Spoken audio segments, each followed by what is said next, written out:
এই ঝান্ডা কমচির ঝান্ডা চলবে না, লাঠিতে বাঁধতে হবে, লাঠিতে। কোমরকে ঢিলা করে দিতে হবে নির্বাচন কমিশনে। মানুষকে নিয়ে ছেলা কেলামো করছো, আর তুমি নিরাপত্তা নিয়ে ঘেরাটোপের মধ্যে আছো না। তুমি আকাশে আছো, পাতাল থেকে ছেঁচড়ে বের করবো, পাতাল থেকে বের করবো। আর আইন কার জন্য? মানুষের জন্যই। তুমি নিজেই জানো না কখন কি বলছো।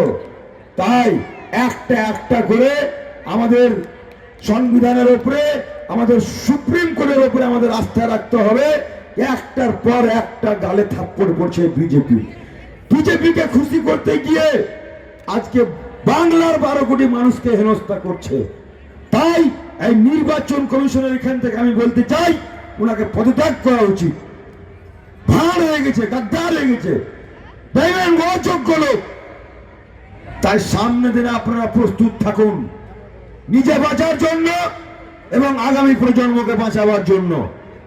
যাই হোক, বলার অনেক কিছু ছিল, আমি শুধু ইশারায় বলবো, 19 তারিখে ফাইনাল লিস্ট বের হবে। তখন কিন্তু যদি সব ঠিকঠাক হয়, আর নচেত দেখবেন চারদিকে আগুনে আগুন জ্বলছে। কিচ্ছু করার নেই, কিচ্ছু করার নেই। এই ধুক ধুক করে মরার চাইতে লড়াই করা মরা আমি মনে করি জীবনের সার্থক। তাই আসুন, আমাদের বাংলার সম্প্রীতি, ঐক্য, সৌহার্দ্য, ভালোবাসাকে টিকিয়ে রাখার জন্য মমতা ব্যানার্জির হাতকে শক্ত করতে হবে এবং ফারাক্কার উন্নয়নকে ত্বরান্বিত করার জন্য, মজবুত করার জন্য আমাদের মধ্যে যেন কোনো রকমের ভেদাভেদ না থাকে।